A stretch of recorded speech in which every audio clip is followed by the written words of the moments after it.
Dramang ito ay rated SPG. Striktong patnubay at gabay ng magulang ang kailangan. Maaaring may masiselang tema, lengguwahe, karahasan, sexual, horror o droga na hindi angkop sa mga... Nadayo kayo!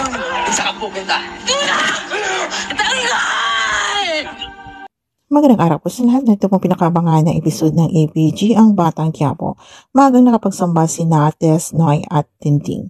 At nang palabas na nga sila ng sambahan ay napansin nila ang kaguluhan kung saan may kanya-kanyang mga dalang box ang mga tao. At napatanong itong si Noy kung saan nang galing. At bibigla sana ito, ngunit tinawag naman siya ni Lola Tinting at ni Tess dahil nagmamadali nga sila pabalik dito sa pwesto. At nang malapitan nga ni Noy ay sina Marsing pala at Nita ang namimigay. Kaya tinawag uli ni Tess ang dalawa dahil may galit nga itong si Tinting sa ginawa ni Mokang sa pagpakasal nito sa iba.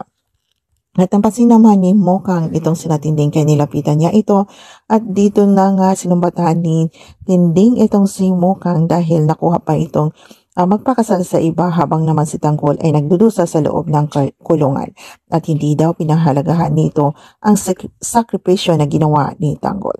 At nanghingi naman tawad ito ang si Mokang kinatinding Tess, ngunit hindi naman siya pinatawad nito dahil nga pinili ni Mokang na magpakasal dito kay Don Ramon Montenegro. At umalis na lang itong sila Tinting na galit dito kay Mokang. At masama naman ang loob din ni Mokang at nalulungkot siya dahil sa mga pangyayari. At nakita din ni Mokang sa kanyang mga gulang na nag-iiba na rin ang kanilang pag-uugali nito.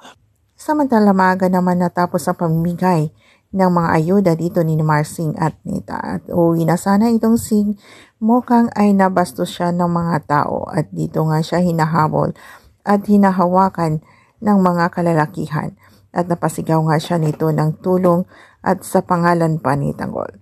Matutulungan kaya siya ni Tanggol at makikita kaya itong si Mokang?